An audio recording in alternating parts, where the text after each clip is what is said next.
And welcome back to another edition of On the Board Sports. I am your host, Will Chiarucci, a.k.a. Will C., coming to you from Gotham Podcast Studios in Manhattan, New York. And I'm joined by the one and only Mike Ortiz, controlling the ones and twos behind the glass here at Gotham. He is always awesome with a capital A. Yes, I know I'm sounding like Dickie V, but hey, we'll say it now and probably apologize later for it when something happens down the pike. But that's whether here nor there.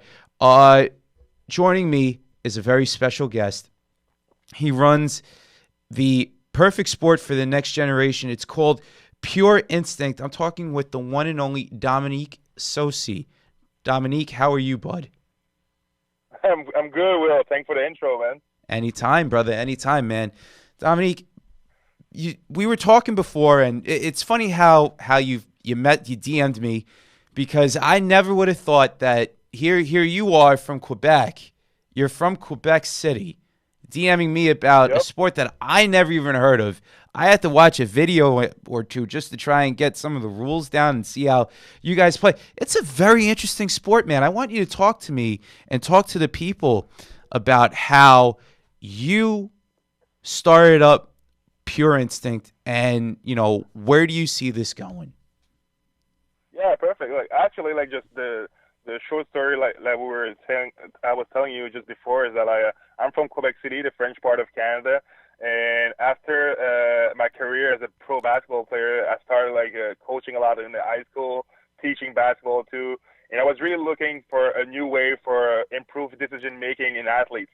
I thought that was something that you always say to athletes in any sports, just take better decision, but how can you make better decision? How can you learn it and stuff like that? So how can you be the next Wayne Gretzky or Steph Curry and stuff like that, or Steve Nash if you're a Canadian? Mm-hmm. How can you be that? And I was kind of struggling as I was coaching to do so. And then at some point I was reading books about futsal, about tennis, and I kind of a light bulb emerged. And I was let's try to do this and this, and then I came up with the kids over there, with the teenagers, and I said to them, I got a crazy idea. It's going to be a 3-on-2.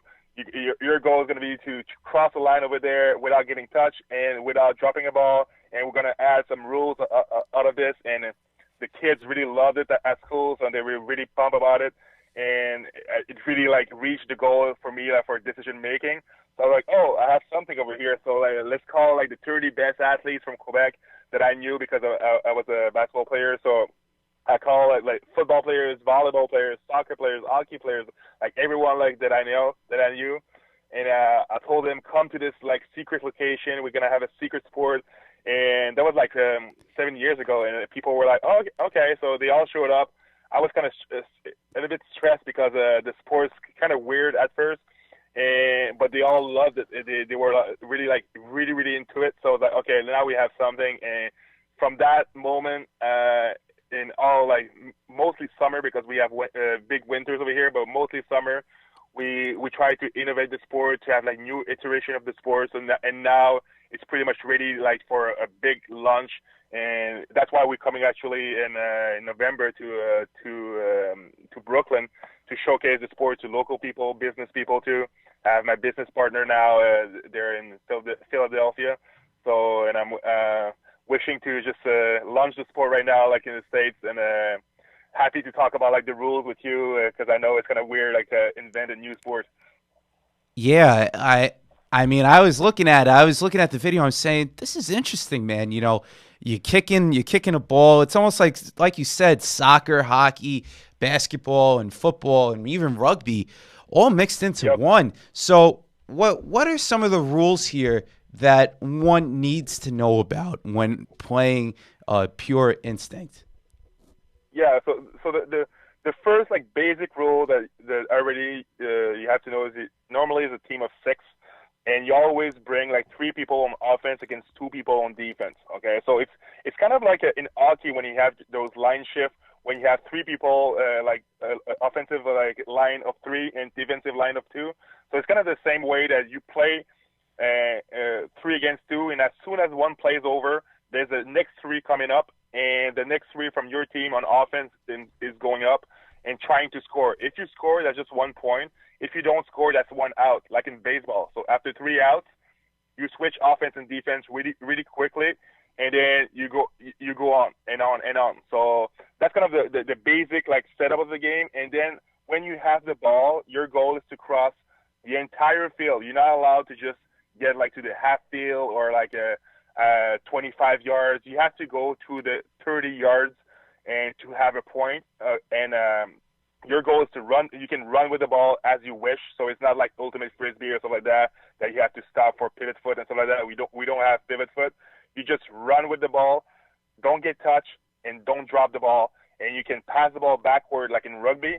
You can punch the ball. That's from Australian rule football. So you can actually punch the ball forward, and you can kick the ball forward too. And also when you're kind of in trouble, you can actually volley the ball. So it's kind of a trick that you see on the pro level. They always volley the ball because it's kind of when you're in trouble, you can volley the ball to somebody else. So that's kind of the basic rule. But it's always about like not getting touched, trying to get to the end zone, and you have a shot clock. So it's like in basketball. Like I'm a huge basketball fan. So you have to do it in 16 seconds or less, or not. It's an out. So it's a really really fast-paced sport. And one of the reasons I created it actually was because I'm a huge squash fan. I don't know if are you familiar with squash, Will? Not really, but I've heard of the sport. Yeah, it's pretty fun. Like it's pretty fun and fast. And when I was actually growing up as a basketball player over here, one of the sports that I used was squash to get better. Just the overall like quickness in basketball. So when I was playing college, that's one of the sports I did in the summertime. And I was always wondering, how can we have like another team sport or something that kind of mimic like the fast pace of squash? And that's actually what I came up like with Purinstinct. That's awesome. That's awesome, man. You know, just with the rules and everything like that, like you said, you gotta digest it and then just basically go out. It's like hockey for most people that don't really know about the sport. And like you said, you know, hockey might be that type of sport that you gotta really get into and learn. I think this sport is going to be just like that, where you have to learn about it. And it's only been about a day since I've seen this, and I think that this might be a huge sensation going in. Have you thought about having like a professional style league like that, or you just try to just endorse the game and try and bring the game here first? Right now, like our goal, like just like I told you, like on Instagram yesterday, it's really like to be like the next CrossFit of team sports. So our goal right now is, yes, we want to do kind of a pro championship. That's what we're aiming at, like to have like those pro championship. But our goal is really like to create local clubs of Purinstinct where the best players from those clubs, like say Brooklyn club, the best athletes from the Brooklyn club could come and participate in regional events and then national events. So our goal is not really to have just one team from New York against one team from Boston against one team from like Toronto, because that's really expensive when you do like that. And right. From talking to investors and people like that, like nobody wants to get into a new sports league from the get-go. Mm-hmm. So our goal is really to create what the CrossFit model did, that they have like regional events, they have like national events, and really go after like you're gonna play in your area. The most of your time you're gonna play in your area, and then from 1 day or 2 days per like 6 months, you're gonna have like a big event for qualify to a national place, and that's where you're gonna have prize money. So our goal is really like it's a new kind of a new model too, like for a team sport. I think it's more there's more chance for us like to hit it big going that way, because like I said, like creating a league and professional and traveling and stuff like that, that's expensive. Right. So that's not really like that's not the route we want to go. Nah, man, you know, I get where you're coming from 100%. You got to grow and then see what happens after that. As far as athletes go, I also seen in your videos that you've had some professional athletes, and you even mentioned it yourself just now, having professional athletes play Purinstinct.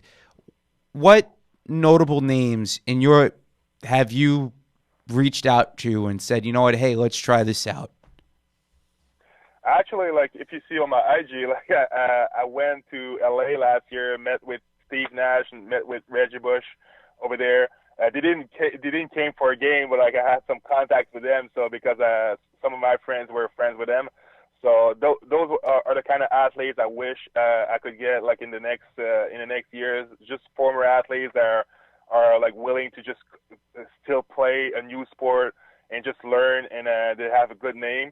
And we had like a couple of former NFL athletes actually that you saw in the video that went and see and try the sport either in New York or LA, and we actually brought like two athletes, like Thomas Williams, a former USC athlete, came to Quebec City last year, and just to try the sport. So we brought him for him like to try the sport and do testimonials about the sports and stuff like that. So that's where we at right now, and I wish on my next trip in November that that's one of the things I wish to have like one or two athletes, female or male athletes, to come and to try out the sport. That's awesome, man, that you want to encourage both females and males, especially in this world right now in the 4 pro sports leagues here.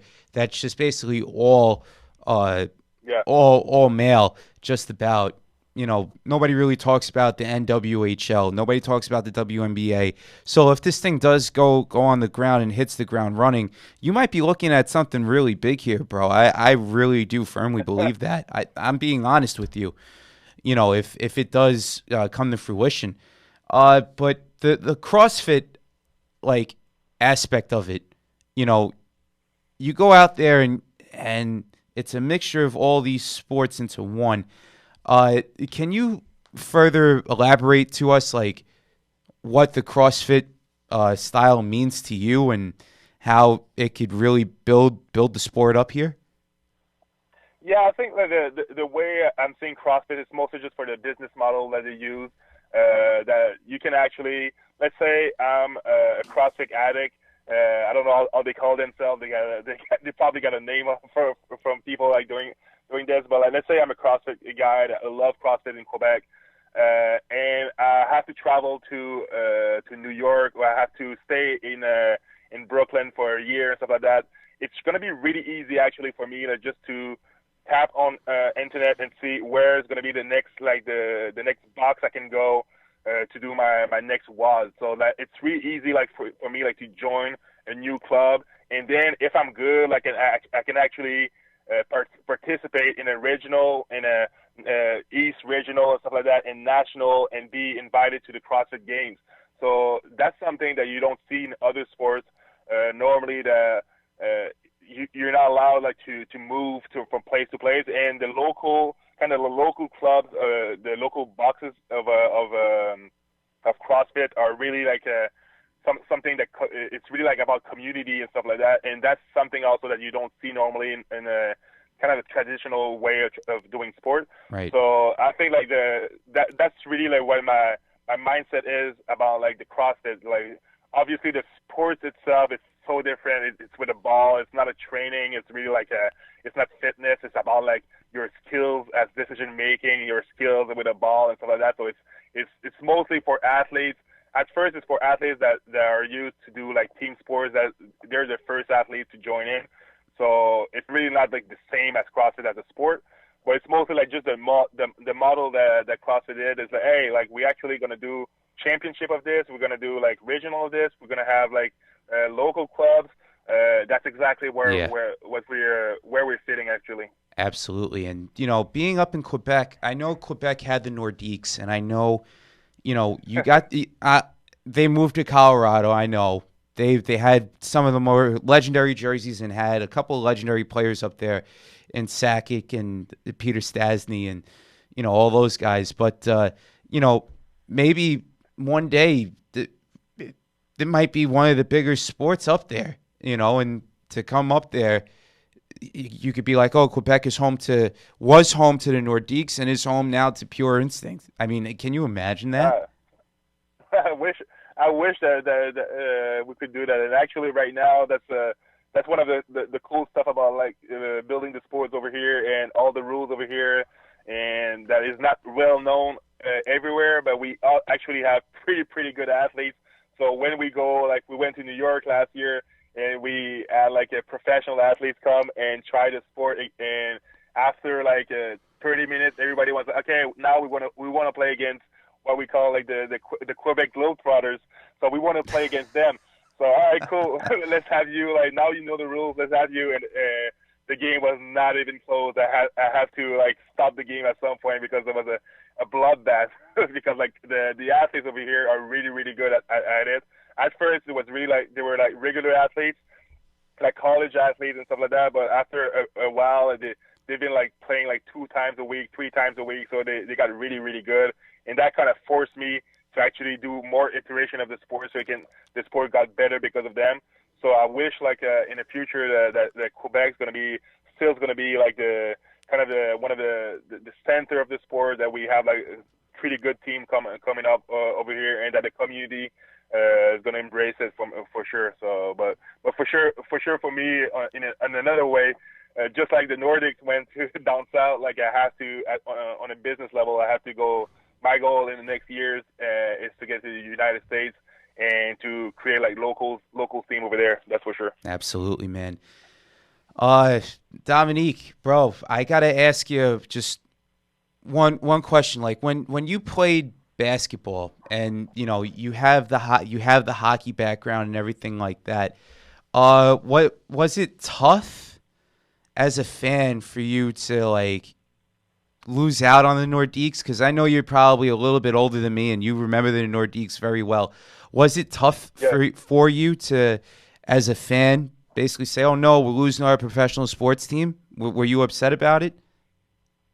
Yeah, at first you were upset, but now it's kind of like it's kind of ingrained in myself. There's nothing you can do about it. Like where I think what was upsetting actually is that the team was like there was people in the stands in Quebec, so people were behind the team, and the team was good, and we had good players. So and I think like just a couple of years after that, or the year after in Colorado, they actually won the game. So it's kind of bittersweet when they won the Stanley Cup. Just I think that hurt a lot when Colorado like won the Stanley Cup. Mm-hmm. So I think that's something that kind of sting with people over here. And the same way, I guess, like right now we have the National in the World Series. Right. I guess people in Montreal are not happy about it. And when the Expos went out of Montreal, they were pretty good too. Like I think there was like the strike year or something like that. That was in '94, right? And they moved to Washington in 2005, 11 years after the fact. After what had happened. So I totally understand. You could say the same thing with the Seattle Supersonics too, when they moved out. The same thing. It's almost the same thing, man. It's kind of a shame when like a professional team like leaves, and like there's some plays that they're not going well. Like there's nobody in the stands and stuff like that for a professional team. Like you kind of understand that they have to move, but when there's people in the stand, the team's winning and stuff like that, and then like some people just want to enrich themselves, and that's okay. Like it was a business move over here. But it kind of sucks for the people like in the city. It's like, okay, like now I'm like this guy like made millions out of the sale, but now we don't have a team, so right. We don't have nothing to show for it. And now we only have the juniors playing. Like we have a new arena over here in Quebec, and it's only like for the juniors and stuff like that. So it's kind of bizarre right now. Like we just hope like that maybe like sometime we're gonna have the Nordics back, but I just don't see it right now. Yeah, I mean, look, the Islanders almost moved up there after what had happened with the Lighthouse project over here back 9 years ago. They were that close to moving, because they denied the new building over here for Nassau, but they wound up getting Belmont just literally last month. So you'll probably be seeing Belmont Park Arena if you do come down here for an Islander game in 2 years. So that works out for the best. Who was your favorite athlete growing up? I would say Michael Jordan. Yeah, Michael Jordan was really like I was really like a fan of his. I just found like I was really like growing up as a basketball player. while he was like doing his thing, so I can remember like his shot against Utah and stuff like that. Like that's really that's something I just like read all his book and stuff like that. Like I love kind of his mindset and stuff like that. So I think for me, for sure, Michael is just the number one athlete, and also like I had like a growing up, I had like I love like tennis too. Like I don't know why, I just love tennis. So like Andre Agassi and stuff like that was someone I was really following too. Mm-hmm. But I have to go with MJ for sure. Okay. Hey, listen, everybody's favorite would have to be MJ, you know? But how about hockey? Who was your favorite hockey player growing up? Sakic was there. I think it depending on when I grew up, like Peter Stastny was like actually with the Nordiques. So Peter Stastny, I think was like number 26. Mm-hmm. So he was I was really into it. But like when Sakic came, I think it was just like just a complete player actually. So being like growing up, he will be like the one that you look up for. And you also had like some people just like Mario Lemieux was like from Quebec, like not Quebec City, but it's just from the province of Quebec. So mm-hmm. You will always have to root for guys like that, and Wayne Gretzky. So I think like just Wayne Gretzky, I was kind of younger a little bit more, but just the way he was seeing like the ice and stuff like that, that's something incredible. And just like his decision making out there, and he's just like the greatest one. So. But I kind of feel like Joe Sakic was probably the athlete that I was more into just because like I was a Nordiques fan back in the day. So and Joe Sakic was kind of the man. That's awesome. I just want to get back to Purinstinct for a second here. How long ago did you start up Purinstinct? It was about like 7 years ago. 7 years ago, that's kind of the first time I actually pinpoint that we had something, and then it kind of took, I don't know, like 3 years before I really got into like the business side of it, and so okay, now it's gonna be a business. And then the last maybe 2 years, I've been like really like going full time on this and just trying to get an investor in, get the co-founder, and get like all my business plan together and stuff like that, and be really ready to launch it at scale in the States. That's awesome, man. Dominique, how do the people follow Purinstinct, and how do the people follow you on social media? Best way would probably the account that that I have with you on IG, Purinstinct. So it's pure without the E, and because it's a French word and it's all mixed up together. So Purinstinct without the E. So mm-hmm. On IG, that's my name over there, and also on Twitter I have the same one. So you can follow me on Twitter on that. Also, we also got a pretty good Facebook page, so you can also go over there. So I think that'd be like the better way to reach out to me too. Like that's and you also can go like on purinstinct.com, see some of our website, new stuff coming up like pretty quickly too. And on a personal level, if you want to reach out to me, probably LinkedIn is a really good place. Awesome. I got one more question for you. It's baseball related. You touched on the Nationals. Okay, you touched on the Nationals. They wound up winning Game 6 yesterday in kind of sort of somewhat blowout fashion. Who wins tonight? Nationals or Astros, Game 7? Two of the best words in all sports. Game 7. Who do you got? I go with the Nationals. Okay. All right. Formerly the Montreal Expos. I was an Expo fan. Okay. All right. Hey, it can happen, man. It can really, really happen. Anything can happen in Game 7. See that. I kind of want to see the Nationals win, too. I think that would be great for not only, for you rooting for Montreal when you were younger, but just for, baseball and Washington not having a World Series winner since 1933. So I think that would work out in the best. Dominique, man, thank you so much for coming on and I will. All right. Elaborating with what's up? Yeah, thanks. And I said I wish you can come on the November 13th. Everybody that's listening, we're gonna post some stuff about just inviting people, local people from Brooklyn or from New York to come up And to learn about this new sport, you can actually just bring your shoes, and it's gonna be like a 15 minutes that you're gonna try the sport, and then you're gonna have the rules and stuff like that, and then 45 minutes of just pure love for playing sports. Pretty easy to learn. So just come on by. We're gonna have cool people over there, and just try a new sport. It's not every day that you can try a new sport. And for the people out there, I know I signed up for it. I went up there. It's over in Greenpoint in Brooklyn. It's right basically by the Williamsburg Bridge. You could take the G train. You could take the L train via the subway over there. So it's close. It's close to home. It's walking distance for the people that live in the Brooklyn area. So I'm going to be there. I'm from Long Island, but I'll definitely be there, or try to be there anyway if work doesn't come calling back. So Dominique, man, thank you so much for coming on and spending some of your time and sacrificing time out of your day to come on and talk with us on the On the Board Sports Podcast. I really appreciate this, man. Thank you so much, and I can't wait to see you soon, bud. All right?